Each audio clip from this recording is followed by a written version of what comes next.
저는 네. 이제 2차전지를 네. 마지막으로 말씀드리고 싶은 게 앞으로 되냐 안 되냐를 떠나서 2차전지가 정말 기업들이 많아요. 저는 이제 정말 우리나라에 너무 중요한 산업이기 때문에 2차전지도 진짜 디테일한 게 너무 많거든요. 너무나 큰 산업이에요. 근데 그 안에서 내가 공부만 하면요. 남이 모르는 걸 또 발굴해낼 수가 있어요.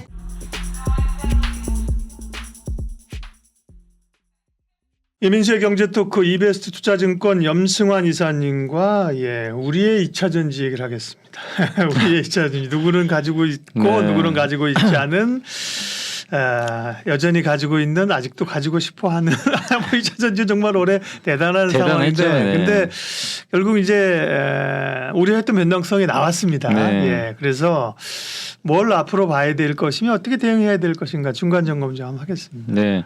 2차 전지가 올해 뭐 주도주였다는 건 누구도 부인할 수 없고 뭐 정말 우리 한국이 이제 대표하는 산업이 됐잖아요. 그러니까 예전에는 항상 보면 반도체 혼자 외로웠죠. 근데 거기에 이제 그러네요. 짝이 생긴 거예요. 네. 그래서 이건 되게 좋은 거예요. 우리나라 증시 전체적으로 봐도 옛날에는 반도체가 좋으면 그냥 좋아지고 그렇죠. 안 좋으면 망가지고. 천수답이네. 예. 근데 이게 2차 전지라는 거 또 2차 전지 말고 다른 산업들도 이렇게 커져주면 증시 변동성 측면에 완화 측면에서도 저는 장기적으로는 좋을 수 있는데 다만 이제 올해 너무나 2차 전지가 이게 급하게 달리다 보니까 수급 쏠림 현상도 심해지다 보니까 이 자체로 변동성을 너무 키워버리더라고요. 시총도 너무 커져가지고 그래서 2차 전지 쏠림 현상 때문에 7월 달에 어마어마한 거래 대금도 터지고 변동성이 좀 있었는데 다만 이제 이 현상은 어느 정도 이제 일단락은 된 것 같아요. 예, 그래서 뭐 에코프로나 에코프로 BM 특히 포스코 홀딩스 이 세 기업이 올해 좀 주인공이었던 것 같아요. 제가 봤을 때는.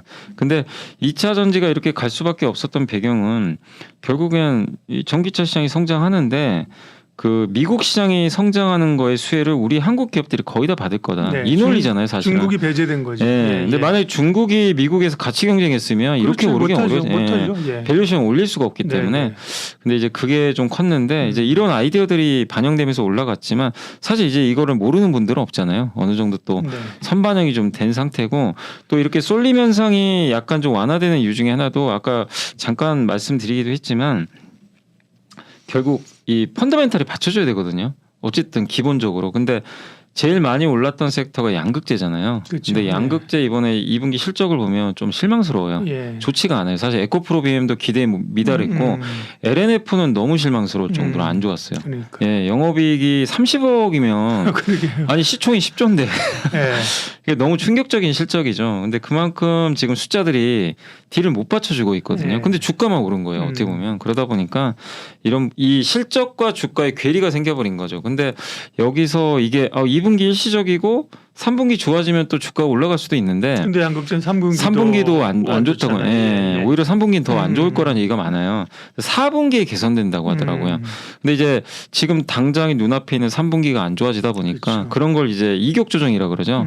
그런 것들이 나왔고. 근데 양극재가 이렇게 2, 3분기 실적이 안 좋아지는 근본 원인은 일단 두 가지가 있는 것 같아요. 일단 첫 번째가 양극재는 리튬을 구매에다가 결국 거기서 이제 전구체랑 섞어가지고 이제 NCM 배터리에 이제 양극재를 만드는 건데 결국 기본적으로 광물 비즈니스거든요. 어쨌든 그렇죠. 이제 소재. 예. 그래서 이 앞단에 리튬 가격이 중요한데 이 가격이 오르면 판가를 올릴 수가 있잖아요. 근데 중국의 리튬 가격이 많이 떨어졌잖아요. 실제 또 잠깐 반등하다가 다시 또 다운되고 있고 그래서 리튬 판가가 좀 떨어지고 있다는 게 약간 좀 그 이 판가를 올릴 수 없다는 측면에서 좀 부담이 될 수밖에 없고 두 번째가 기본적으로 배터리가 많이 나가려면 전기차가 많이 팔려야 되는데 예. 저도 전기차 잘 팔린 줄 알았더니 실제 네. 데이터 보니까 재고가 많이 쌓인다고 하더라고요. 그래서 현대차뿐만 아니라 얼마 전에 GM도 지금 이 전기차 생산하는 거 조금 이제 연기한다. 약간 이제 이런 뉴스도 나오는 게 결국 속도 조절을 좀 하는 것 같아요. 예. 그러니까 생각보다는 전기차 판매 속도가 우리가 예상한 것만큼은 못 따라오는 것 같아요. 테슬라는 그리고 전기차 판매 많이 늘리려고 가격이 나오고 있고 그리고 그 후발주자들은 테슬라의 경쟁에 또 싸워야 되다 보니까 근데 전기차는 생각보다 또 안 팔리고 이러면 이제 앞단에서 이 적체 현상이 생기면 결국에 이제 그 공급적인 측면에서 이게 양극재한테도 사실 좋게 작용할 리는 없거든요. 당연히 소재단에도. 근데 이런 것들이 반영이 좀 되다 보니까 결국에 이제 쏠림 현상이 좀 끝나면서 이런 게 이제 뒤늦게 주가에 좀 반영이 되고 있다. 그래서 펀더멘탈에 대한 좀 우려 때문에 2차 전지가 최근에 좀 하락 변동성이 좀 커지고 있는 예. 그런 부분들이 좀 발생을 하고 있는 게 아닌가. 그럼 그런 이격을 좁히고 나면 다시 상승할 수 있을까요? 이격을 좁히고 네. 나면 근데 예전처럼 그렇게 또 한 번에 그런 쏠림이 나올까? 근데 저는 그건 상반기도 그랬잖아요. 상반기도 예. 에코프로 대단했거든요. 그리고 이제 사실은 과했어 그리고 지났는데 맞아요. 하반기 사실은 더 사실 땡겼단 네. 말이에요, 그죠? 물론 이제 말씀하신 수급 이슈 이런 게 네. 그죠? 있긴 했지만 그죠? 네. 근데 그런 일이 또 발생하기는 저는 좀 개인적으로는 쉽지 않다고 좀 보고 있고요. 2차 전지 내에서도 그러니까 저는 이렇게 봅니다. 이제 뭐냐면은 근데 2차 전지 갖고 계신 분들 중에도 아마 이렇게 보시는 분 말씀하시는 분 나는 2차 전지 갖고 있는데 전혀 체감을 못 한다. 이런 분도 많으세요. 다른 왜냐하면 못 오는 거. 리튬하고 양극재만 갔어요. 예. 실제로 보시면은 그렇죠. 2차 전지 셀도 못 갔고요. 셀 못 갔죠. 네, 셀 못 갔고 네. 뭐 분리막은 그나마 좀 나왔어요. 분리막 조금 조금 뒤늦게 뒤늦게 조금 갔는데 났죠. 네. 사실 양극재랑 비교도 안 돼요. 예. 너무 못 갔고 그렇죠. 뭐 전에 예. 가지도 못했고요. 예. 뭐 2차 전지 부품 회사들도 네. 전혀 힘을 못 썼고 일부 장비만 좀 쫓아갔던 것 같아요. 그렇죠. 그러니까 그 안에서 너무 이게 천차만별인 거예요. 그래서 저는 오히려 2차 전지 내에서 이 하반기를 봤을 때는 좀 부진했던 기업들이 좀 성과를 내지 않을까. 그러니까 부진했는데 방향성이 좀 좋아지는 기업들이 있을 거 아니에요. 실적이나 이런 면에서. 그러니까 이번에도 보니까 동박업체들은 아직까지는 실적들이 그렇게 좋은 편은 아니에요. 예. 근데 분리막은 확실히 돌렸더라고요. 네, 실적들이 맞아요. 2분기 딱 보니까. 네. 근데 이 시차의 차이는 있는데 그동안에 양극재가 훨씬 좋았잖아요. 근데 이제 점진적으로요. 양극재만 좋은 게 아니라 이게 이제 점점 이제 온기가 이 아래쪽으로도 가더라고요. 네. 그러니까 그래서 저는 분리막도 좋을 것 같고 SKIT나 WCP 이런 기업들 예, 실적도 괜찮았어요. 예, 그리고 동박은 조금 시간이 한때보다 길어지겠지만 여기도 시간 문제거든요. 네. 그 전해액 관련 기업들 이쪽도 좀 돌아설 것 같고 그리고 이 2차 전지 내에서 성장하는 쪽으로는 저는 개인적으로 실리콘 응급제 좀 좋게 보고 있어요. 이쪽은 이제 많은 기업들이 그 결국에 배터리에서 제일 중요한 것 중에 하나가 양극재가 결정하는 거는 주행거리거든요. 이 중요하잖아요. 중요하죠. 그래서 하이니케 쓰려고 하는 거고. 네, 네. 근데 응급제가 결정하는 거는 충전 시간입니다. 수명하고. 근데 요게 흑연만 있어가지고는 안 돼, 한계가 있고 여기에 실리콘을 일부 첨가를 해주면 수명과 이제 어떻게 보면 그 충전 시간을 줄여버릴 수, 수명은 늘리고 충전 시간을 줄일 수가 있거든요. 그래서 실리콘 응급제 시장이 굉장히 커질 것 같은데 아직은 초기 단계예요. 그 초기 단계라는 얘기는 성장의 룸이 많다는 얘기죠. 그래서 저는 이 2차 전지 안에서 좀 성장하는 쪽을 본다면 실리콘 응급제 한번 뭐 지금 조정 구간이니까 네. 한번 공부하셔가지고 보시는 것도 괜찮지 않을까. 그래서 양극재 쏠림 현상보다는 이제 하반기에 만약에 2차 전지가 또 움직여 준다면 분산되지 않을까. 저는 좀 그렇게 생각은 일단 하고 있습니다. 응급제는 뭐 대주전자 재료, 코스모 신소재 뭐 이런 건가요? 그러니까 응급제 실리콘 응급제 하는 기업은 몇 개만 좀 말씀드리면은 네네. 이제 그 대주전자 재료가 네, 네. 일단 있고요. 그 다음에 이제 실리콘 응급제 쪽에서 지금 그 사업을 하고 있는 한솔케미칼 네. 있고 또 OCI도 해요. OCI도 그 원료 있죠. 실리콘 응급제 만드는 원료를 이번에 그 SK 넥실리스에 공급한다고 그때 공시가 한번 나왔거든요. 예, 예. 원료도 있고 SKC는 자회사 SKC 그 넥실리스가 그 개발을 좀 하고 있고 그리고 실리콘 응급제랑 이제 이 짝꿍을 이루는 게 뭐냐면은 도전제. 그렇죠. 그래서 뭐 나노신소재나 나노신소재. 제이오 이런 기업들 이런 기업들이 하나의 이제 묶음으로 좀 한번 뭐 올해 하반기에 무조건 간다 이거보다도 네. 근데 결국 이걸 안 할 수는 없기 때문에 저는 내년까지 봤을 때는 좀 가장 좀 기대할 만한 그런 그 2차 전지 내에서의 하나의 섹터가 아닐까 이렇게 좀 근데 보고 이제 있습니다. 2차 전지에 대한 눈높이를 우리가 1차적으로 좀 낮춰야겠네요. 그죠? 네, 전처럼 저는, 예. 10배짜리 이런 걸 기대하기는 그게 또 나오기는 참 사실 아니 뭐 세상이 모르는 네. 거니까 나올 수도 있지만 현실적으로 사실은 근데 네. 10배가 나오려면요 네. 주가가 어느 정도 그럼 좀 조정을 나와줘야 되거든요 또 그렇죠. 가격이 좀 낮아져야 네. 10배가 보이는데 물론 에코프로도 10만 원 할 때도 뭐 엄청 싸다는 건 아니었는데 아니었죠. 100만 원 갔는데 예를 들면 100만 원짜리가 1000만 원 1000만 원, 가겠느냐 예. 이건 사실은 좀 그죠? 쉽진 않죠. 예, 쉽지 않죠. 그죠? 그러면 시가총액이 네. 거의 이게 거의 삼성전자 되는 것 같아요. 아, 거의 쉽지가 않은 거죠. 사실. 그러니까요. 네. 그 어쨌든 눈높이는 조금 낮추고 그죠? 네. 낮추지만 그래도 이제 사실은 성장하는 섹터는 맞잖아요. 맞는 성장의 회의 뭐 아까 말씀하신 것처럼 생각보다 뭐 좀 덜 팔릴 수도 있고 뭐 중국 업체들이 뭐 들어간다고 노이즈는 있을 수 있지만 산업이 그러면 성장이 꺾여서 사실은 성숙 단계를 지나서 쇠퇴기로 가는 건 아니잖아요. 그죠? 그렇죠. 예, 성장기에 있는 건 맞는데. 성장기에 그죠? 있는 건 맞는데 음. 다만 지금 최근에 나온 데이터들은 그 성장에 걸맞지 않게 조금 데이터들이 그렇게 좀 좋은 편은 아니고 네.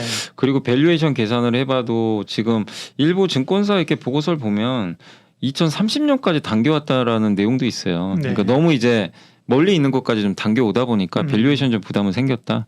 결국 이런 건 뭐냐면 노이즈죠. 그래서 많이 오른 상태에서는 노이즈가 생기면 조정을 받게 되는데 이게 또 숫자 보여주면요.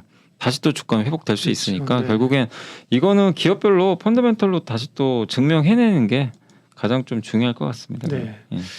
그럼 이제야말로 진짜 그 2차 전지 같은 경우는 조정받을 3분기가 조정받는다고 하면 이제 사실은 가격 조정도 많이 오른 종목들은 꽤 나왔잖아요. 네, 그죠? 벌써 에코프로 비행만 해도 고점에서 상당히 좀 많이 빠졌어요. 한 30% 예. 이상 나왔을 거거든요. 네, 많이 에코프로도 나왔어요. 그러니까 네. 변동성은 있지만 가격 조정을 받아가는 거고 그럼 기간 조정이다 하면 뭐 관심권에 둬도 되는데 그럼 이제 좀 정말 ETF를 좀 사는 전략도 나쁘지 않아 보이네요. 근데 저는 근데 네. ETF보다 네. 그냥 기업별로 하시는 게 낫지 않나. 아. 예. 왜냐하면 네. 물론 뭐 2차전지 ETF 하신 분들은 네. 그래도 에코프로만큼은 아니더라도 네. 어느 정도 성과 냈죠. 아예 안 간 네, 것보단 네, 나으니까. 근데 항상 이제 ETF 단점은 중간밖에 못 가거든요. 그렇죠. 그러니까 1등주를 잡을 수는 없어요. 예. 저도 그게 좀 단점. 저도 이렇게 약간 보수적으로 얘기했는데 ETF 한번 해보시면 답답해요. 그죠? 좀 고구마 같긴 해. 그죠? 네. 그러니까 물론 그거를 네. 그런 걸 또 선호하는 분들도 있어요. 이제 각자의 취향인데 네. 2차 전지뿐만이 아니라 모든 업종에서 내가 이제 그 제대로 된 수익을 내고 싶으시면 사실 ETF보다는 그 안에서 골라내야 돼요. 기업을 투자하는 게 맞고 근데 나는 소외받긴 싫다. 중간은 가고 싶다. 근데 그런 분들도 있잖아.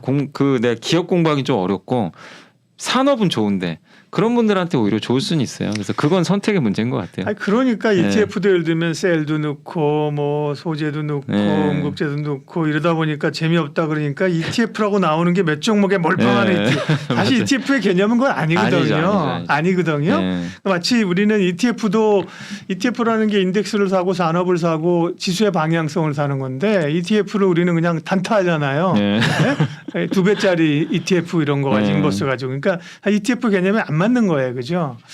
시장이 항상 그런 쏠림 현상이 나타나니까 최근에도 뭐 ETF 몇 종목 좀 몰빵한 ETF, 올인한 ETF 이런 게 더 노이즈를 좀 가속화시킨 거 아닌가요? 그러니까 이게 ETF라는 게 네.